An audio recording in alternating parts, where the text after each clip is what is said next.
Hello everyone, this is Kulu and today we'll be discussing hypertension. What is hypertension?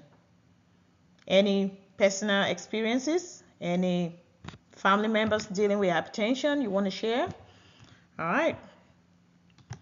Hypertension is defined as when the force of blood against arterial wall is consistently too high. A normal blood pressure is blood pressure of less than 120/80. Blood pressure is considered elevated when it is between 120 to 129 and the lower number less than 80. Stage 1 high blood pressure is blood pressure ranges between 130 to 139 over 80 to 89. High blood pressure stage 2 is when we have blood pressure of greater than 140 over 90. And this classification is according to the American Heart Association. What then are the causes and risk factors for hypertension? Well, primary hypertension. This is hypertension where there is no identifiable cause for hypertension, which means we can develop high blood pressure at any age and we don't have any reason why that pop up. And secondary hypertension is when we have high blood pressure because we have some underlying health problems, which could be a contributing factor that we know is the cause of the high blood pressure. And underlying problems, we're talking about this chronic kidney disease, thyroid disorder, and some medications that patients can be on, which could be the cause of their high blood pressure. Some of the risk factors that has been associated with high blood pressure include age. Yes, as we age, that's a possibility that we can develop some high blood pressure. Family history, yes, first degree relative. If they have hypertension, there's a possibility we can have one at some point. Poor diet, we're talking of diet high in salt and low in potassium. Also, lack of exercise and obesity. This is huge. That's a major contributing factors to high blood pressure. And tobacco use and excessive alcohol consumption. Yep, that is a culprit when it comes to developing high blood pressure.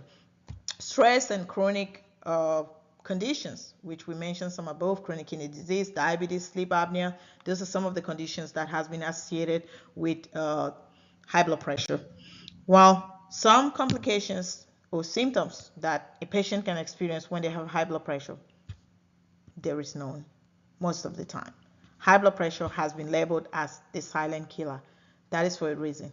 This is because majority of the patients with high blood pressure don't even know they have it, which means they don't have any signs and symptoms until something bad has happened, which means they had a stroke or they have a heart attack and they're in their ER. That's when they first know they have high blood pressure. But guess what? There's some few people who have some signs and symptoms, and this could be when their blood pressure is high. They can have some headaches, dizziness. They can have some visual changes, chest pain, and some complications which could result with this high blood pressure include heart attack. We can have a stroke, chronic kidney disease, like I earlier mentioned. A good portion of patients suffering from chronic kidney disease, which end up with dialysis, is because of high blood pressure. We also have visual changes. Yes, high blood pressure uncontrolled can affect our eyes. And we also have some cognitive decline. We can have some memory issues, which is as a result of uncontrolled high blood pressure.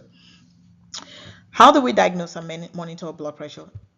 Well, like earlier mentioned, with primary care providers, and primary care setting is the major place where most of this blood pressure is being diagnosed, and this is being done by primary care providers.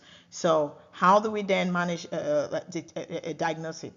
It could just be during your regular office visit where we check your blood pressure and it's high, and sometimes we can also give the patient logs where they can monitor their blood pressure at their comfort environment, which is their home, and they keep a log. The American Heart Association actually recommend at least 3 blood pressure readings which are elevated preferably on 3 different days.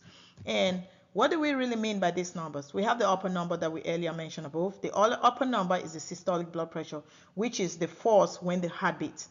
And the lower number is the diastolic blood pressure, which is the force when the heart relaxes. Treatment for high blood pressure. Basic treatment involve lifestyle modification. Lifestyle modification, we're talking about the DASH diet, which is very popular these days. DASH diet, we're talking about low sodium, diet high in potassium. We want to increase some whole grains in our diet, fruit and vegetable. And then we also want to exercise. Yes, got to get your gym membership. We want to have at least 150 minutes of moderate activity per week, and we also want to talk about weight management, reducing our weight or keeping a good weight is a major area where we can improve our blood pressure. And huge smoke cessation. All my smokers, yes. If we reduce our tobacco use, that could actually improve our blood pressure. And also stress reduction is a very important component. Stress from any angle or any situation could be a major factor that could affect our blood pressure. And what are some of the things we can do with that? Deep breathing exercises, meditation. Those are some things that we can do to manage our stress, which technically will help our blood pressure. Also, beside lifestyle modification, we have pharmacotherapy. Pharmacotherapy, we talk about medications. There are a lot of medications out there that are very effective in managing blood pressure. So optimal care involves using both lifestyle modification as well as medication for best outcome. Medications, we're going to talk about class of medications like the diuretics, the beta blockers, the ACE inhibitors, calcium channel blockers, as well as the ARBs. What are some of the key things we want to take out of these lectures for today?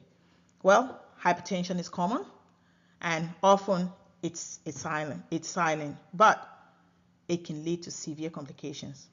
Early detection and lifestyle changes can significantly reduce our risk.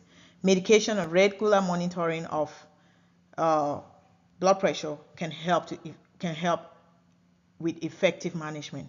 Yes, we must take charge of our health, and not only taking charge of our health, but as providers, we play a very important role in our patients' lives. So we want to take charge of their lives too, which means when we diagnose that high blood pressure, it's our duty to educate them so they can understand the complications and all the risk factors involved and how they can manage it.